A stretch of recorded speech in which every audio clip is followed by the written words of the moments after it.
Welcome to info Kannadiga 1 YouTube channel.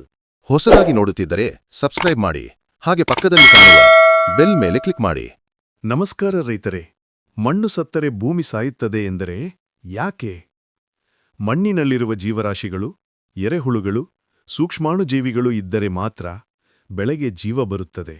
ಈ ವಿಡಿಯೋದಲ್ಲಿ ನಾವು ಮಣ್ಣನ್ನು ಹೇಗೆ ಪುನರುಜ್ಜೀವನ ಮಾಡೋದು ಅಂತ 5 ಸರಳವಾದ ವಿಧಾನಗಳನ್ನು ನೋಡೋಣ. ನಮ್ಮ ಮೊದಲ ಹೆಜ್ಜೆ ಮಣ್ಣು ಪರೀಕ್ಷೆ.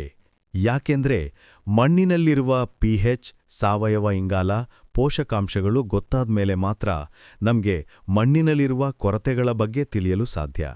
ಆದ್ದರಿಂದ ನಮಗೆ ಮಣ್ಣು ಪರೀಕ್ಷೆಯೂ ಒಂದು ಮುಖ್ಯ ಪಾತ್ರವಾಗಿದೆ.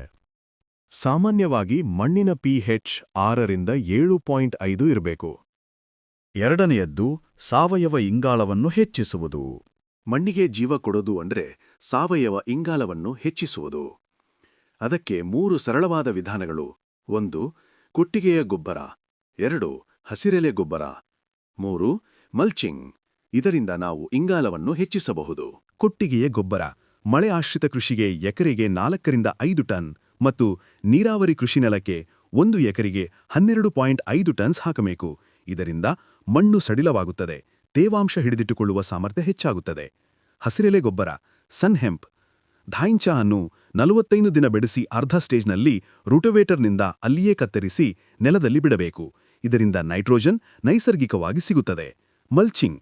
ಮಣ್ಣಿನ ಮೇಲೆ ಕವರ್ ಮಾಡುವುದರಿಂದ ಮಣ್ಣಿನ ತಾಪಮಾನ ಕಡಿಮೆಯಾಗುತ್ತದೆ, ಎರೆಹುಳುಗಳು ಹೆಚ್ಚುತ್ತವೆ. ಮೂರನೆಯ ವಿಧಾನ ಸೂಕ್ಷ್ಮಾಣುಜೀವಿಗಳನ್ನು ಹೆಚ್ಚುಗೊಳಿಸುವುದು. ಮಣ್ಣಿನಲ್ಲಿರುವ ಸೂಕ್ಷ್ಮಾಣುಜೀವಿಗಳೇ ಮಣ್ಣಿನ ಪುನರುಜ್ಜೀವನಕ್ಕೆ ಮುಖ್ಯವಾಗಿವೆ. ಜೀವಾಮೃತ ಮಾಡುವುದರಿಂದ ಮಣ್ಣಿನಲ್ಲಿರುವ ಸೂಕ್ಷ್ಮಾಣುಜೀವಿಗಳನ್ನು ಹೆಚ್ಚಿಸಬಹುದು. ಜೀವಾಮೃತ ತಯಾರಿಕೆಯ ಬಗ್ಗೆ ವಿಡಿಯೋ ಮಾಡಬೇಕು ಅಂದ್ರೆ ಕಮೆಂಟ್ ಮಾಡಿ. ನಾಲ್ಕನೆಯ ವಿಧಾನ ರಾಸಾಯನಿಕದ ಬದಲು ಸಾವಯವ ಮಾಡುವುದು. ರಾಸಾಯನಿಕವನ್ನು ಸಡನ್ನಾಗಿ ಸ್ಟಾಪ್ ಮಾಡಬಾರದು, ಬದಲಿಗೆ ಕಡಿಮೆ ಮಾಡುತ್ತಾ ಬರಬೇಕು. ಉದಾಹರಣೆಗೆ ಮೊದಲನೇ ವರ್ಷ 50% ರಾಸಾಯನಿಕ ಪ್ಲಸ್ 50% ಸಾವಯವ. ಮುಂದಿನ ವರ್ಷ 25% ರಾಸಾಯನಿಕ ಪ್ಲಸ್ 75% ಸಾವಯವ. ಮೂರನೇ ವರ್ಷ ಸಂಪೂರ್ಣ ಸಾವಯವ ಮಾಡಬೇಕು. ಐದನೆಯದು ಜೈವಿಕ ಗೊಬ್ಬರಗಳನ್ನು ಉಪಯೋಗಿಸುವುದು. ಟ್ರೈಕೋಡರ್ಮಾ, ಅಜೋಸ್ಪಿರಿಲ್ಲಂ, PSB ಅಂದ್ರೆ ಫಾಸ್ಫೇಟ್ ಸೊಲ್ಯುಬಲೈಸಿಂಗ್ ಬ್ಯಾಕ್ಟೀರಿಯಾ ಅನ್ನು ಬಳಕೆ ಮಾಡುವುದು.